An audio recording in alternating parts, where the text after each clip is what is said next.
Hola gente, bienvenidos a iSquad, soy Johnny y el día de hoy empiezo este video con agradecimientos. El primer grupo de agradecimientos es para las personas que se encuentran suscritas en las plataformas digitales a este canal, ya que me motivan a continuar con esta labor de transmitir mis experiencias del mundo computacional en plataformas digitales. Segundo grupo de agradecimientos para los integrantes de iSquad, ya que gracias a ellos me motivaron a iniciar en este mundo una vida digital. Tercer grupo de agradecimientos y no menos importante a las marcas representantes en Colombia como Asus, Cooler Master, Kingston e Intel, ya que gracias a ellos el día de hoy tengo el gusto de comentarles mi experiencia con una computadora de escritorio equipada con la tecnología de 12ª generación de Intel, Alder Lake. También les comentaré en este video las principales características que trae esta nueva arquitectura o plataforma y por último compararla con una computadora de escritorio de una generación anterior. Obviamente en las conclusiones traerles mi granito de arena dependiendo en qué punto te encuentras con tu computadora de escritorio que recomendaría. Si te gusta este contenido, sigue después de la intro, así que empezamos.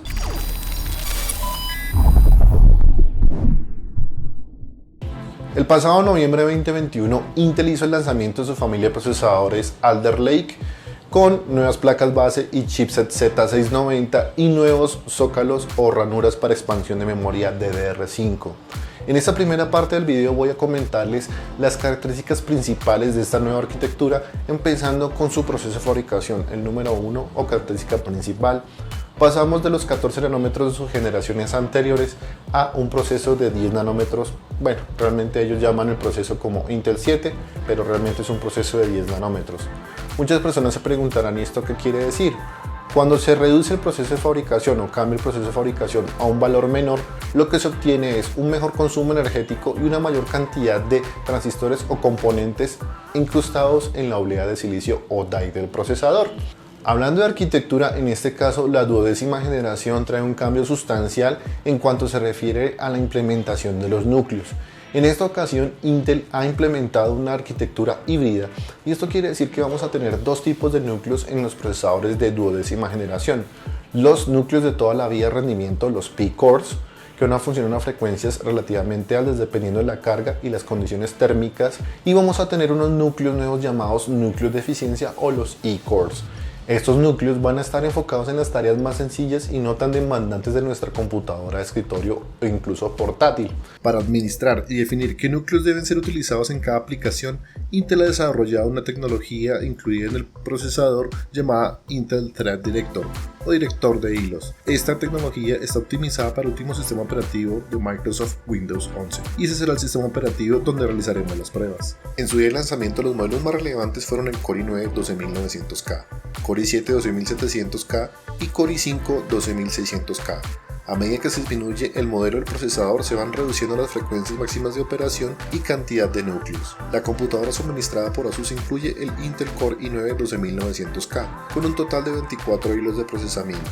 Aparte de los núcleos de eficiencia y rendimiento, se agregan 8 núcleos gracias a la tecnología de hyper-threading o multihilo. Es importante mencionar que en este modelo en específico está enfocado para los usuarios entusiastas o profesionales de creadores de contenido. Sin embargo, a día de hoy se cuentan con modelos de menores prestaciones en cantidad de núcleos y muy relevantes para los usuarios con un presupuesto o necesidades más conservadoras, como por ejemplo el Core i5 12400 y el Core i3 12100, con las especificaciones más relevantes que ven en pantalla. Tercer cambio significativo es que en esta 12ª generación vamos a tener la posibilidad de utilizar dos tipos de memoria RAM.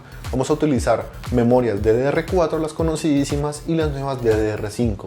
Voy a dejarles una imagen con las principales diferencias de estas dos arquitecturas de memoria RAM. Este video no se va a centrar específicamente en las arquitecturas o tecnologías de memoria RAM, pero voy a dejar mis conclusiones y objetivos en cada uno de estos apartados de memorias. Físicamente no son compatibles y al momento de ensamblar nuestra máquina de 12ª generación tendremos que seleccionar la placa base compatible con alguna de estas dos arquitecturas. Con este nuevo lanzamiento también tendremos nuevas placas base y un chipset para entusiastas, el Z690, y para usuarios un poco más mainstream tenemos el B650. Y hay que mencionar lo siguiente: si bien es cierto que esta nueva arquitectura trae muchos cambios positivos, hay unos cambios también negativos que repercuten al usuario final y a los fabricantes. En este caso, esta arquitectura de 12ª generación requiere un consumo energético, dependiendo del procesador, bastante elevado. Por lo tanto, necesitamos una placa base que soporte dicha operación, y para eso los fabricantes en estas iteraciones, en las placas base de gama media alta o alta, vamos a ver una configuración de VRMs o reguladores de voltaje con unas capacidades bastante robustas, y robustas quiero decir en cantidad y en capacidad amperimétrica o corriente. Pasando al otro tema, es que tenemos el nuevo socket LGA 1700, y comparado con sus antecesores, físicamente es mucho más grande el procesador y el socket. Por lo tanto, nuevamente necesitaremos sistemas de refrigeraciones compatibles con este nuevo socket, y este es otro de los puntos negativos que por ahora está en el mercado. Sin embargo, por ejemplo, nuestros amigos de Cooler Master nos provieron dos sistemas de enfriamiento líquido, uno de 240 y otro de 360, para realizar nuestras pruebas. Otro de los puntos importantes de esta arquitectura es la conectividad, y es que Intel se centró esta vez en poner el puño sobre la mesa y traerles a los usuarios la conectividad de última generación PCI Express en el apartado de tarjeta gráfica y unidad de almacenamiento de estado sólido con PCI Express 5.0. Sin embargo, también en las placas bases de esta nueva generación se va a aumentar la cantidad de ranuras de expansión para puertos NVMe y tecnología PCI Express 4.0 que pueden llegar hasta 7000 megabits por segundo. Para los entusiastas en computación, la placa base Asus ROG Maximus Z690 Hero combina funcionalidad estética en un solo producto de una excelente forma. Esta placa es la más económica en la línea de productos de Asus ROG para entusiastas. Incluye iluminación en la parte superior del disipador de calor de los reguladores de voltaje. Adicionalmente, incorpora disipadores de calor con almohadillas térmicas para el enfriamiento de las unidades de estado sólido que vayamos a utilizar en la placa, así como también en el chipset con el logo de Asus. En los dos primeros puertos PCI Express para tarjetas gráficas incluye los refuerzos metálicos. Incorpora 4 bancos de memoria tipo DDR5 por una capacidad máxima de 128 GB a una frecuencia también máxima de 6400 MHz. En el apartado de memoria, gracias a Kingston, tenemos un kit de dos módulos de 16 GB cada uno, para un total de 32 GB en DDR5 de la línea Fury Beast a una frecuencia de 5200 MHz.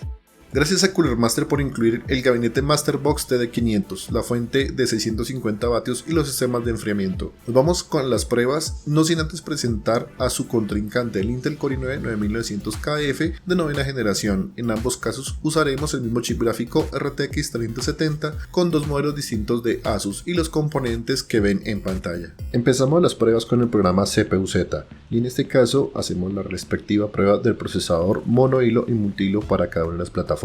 Es evidente el salto generacional en rendimiento en ambos casos, llegando a ser hasta un doble de rápida la arquitectura de 12ª generación frente a la arquitectura de novena generación. Continuando con las pruebas, seguimos con Cinebench R23 probando el rendimiento monohilo y multihilo de los procesadores, y en este caso la tendencia se mantiene entre la diferencia del rendimiento de ambas arquitecturas. Continuamos con las pruebas, y en este caso con Blender, un software gratuito para el modelado en 3 dimensiones. En este caso tenemos una reducción de la mitad del tiempo renderizado en estos dos demos que hicimos las pruebas, un resultado excelente. En aplicaciones de renderizado como V-Ray se obtiene más del doble de rendimiento comparado con la arquitectura anterior de novena generación. Corona Benchmark, otro programa que nos permite realizar la prueba o capacidad multihilo de nuestros procesadores. En ese caso, la 12ª generación obtiene un 40% adicional de rendimiento con respecto a la arquitectura de novena generación. Para simular el entorno de compresión y descompresión de archivos, utilizamos el software gratuito 7zip. En este caso se obtiene un rendimiento del 34% para descomprimir archivos y el doble de rendimiento para compresión con la tecnología de 12ª generación. Y continuamos con las pruebas. Esta vez el turno es para PCMark 10, un programa que nos permite simular entornos de trabajo, consumo, creación de contenido, paquetes de ofimática y entre otros, y en este caso el rendimiento se evalúa a nivel general en cada una de las plataformas. En este caso, 12ª generación obtiene casi un 28% adicional en rendimiento comparado con la arquitectura anterior. Continuamos con las pruebas o benchmark, en este caso con la simulación de Puget Systems en el entorno de Adobe Premiere y Photoshop. En este caso la prueba realiza diferentes simulaciones de entornos de trabajo con estos dos programas. En este caso el rendimiento de 12ª generación obtiene nuevamente casi un 30% adicional que la arquitectura de novena generación. Llegamos a los videojuegos y en este caso hicimos la prueba con 3 títulos con 2 resoluciones distintas, 1080p y 1440p en calidad ultra. En este apartado es notable el salto generacional en los juegos donde son más demandado el CPU, llegando al doble de FPS mínimos. Sin embargo, en el juego Shadow of the Tomb Raider, donde se requiere una potencia mayor por parte de la tarjeta gráfica, sí hay un salto general de FPS, pero no tan grande como en los otros 2 títulos anteriores. Haremos otro video donde realizaremos las pruebas efectivamente, verificando varios títulos tanto competitivos como juegos AAA, la diferencia generacional si vale la pena o no. En este caso, a modo general, diría que probablemente no sea necesario el salto generacional exclusivamente para videojuegos.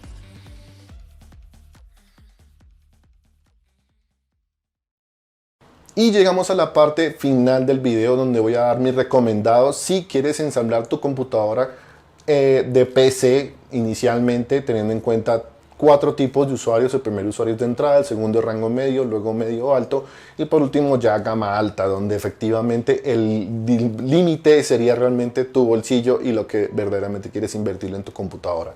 Procesador de entrada que recomiendo Intel de 12ª generación Core i3 12100. Realmente es un procesador de 8 hilos, 4 núcleos de rendimiento y efectivamente esa arquitectura vino a ganar. Efectivamente esta plataforma de 12ª generación brinda un excelente rendimiento por el precio que estamos pagando, comparado incluso con su competencia directa AMD en el mismo rango de precio. Teniendo en cuenta que también tenemos una posibilidad de ampliación futura con la 13ª generación recién lanzada y que probablemente lo único que tengamos que hacer es actualizar el programita llamado BIOS, comprar el nuevo procesador e instalarlo y disfrutar. Es una arquitectura que para mí tiene, digámoslo así, un continuo, una posible expansión futura.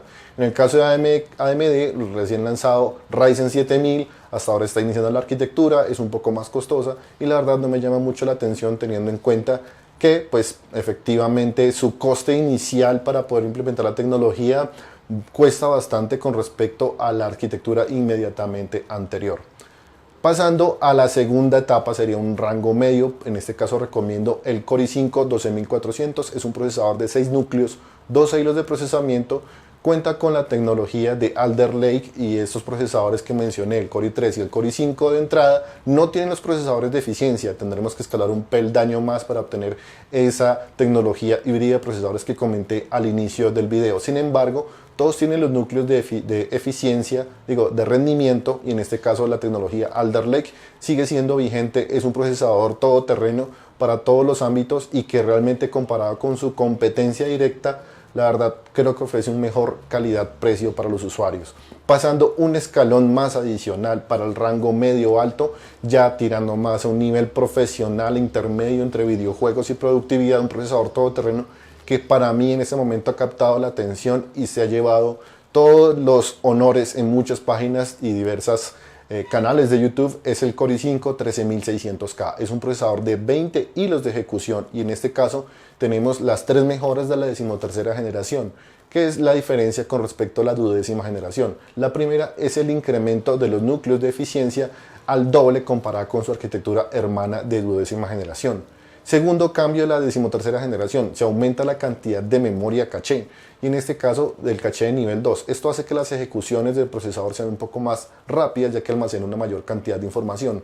Y cambio número 3 vienen siendo los relojes de los procesadores o los núcleos de eficiencia o de rendimiento cuando sea necesario. En estos casos la arquitectura 13ª generación ha hecho un salto considerable comparado con el año inmediatamente anterior e incluso sobrepasa a los procesadores del recién lanzado AMD Ryzen de la serie 7000 en productividad. Ojo, estoy hablando netamente en productividad. En videojuegos ya la cosa es un poco más pareja, pero siento que en este momento ese procesador es el mejor de su rango y que efectivamente no necesitamos gastar tanto dinero para mantenerlo enfriado, digámoslo así, mantenerlo a raya con las temperaturas.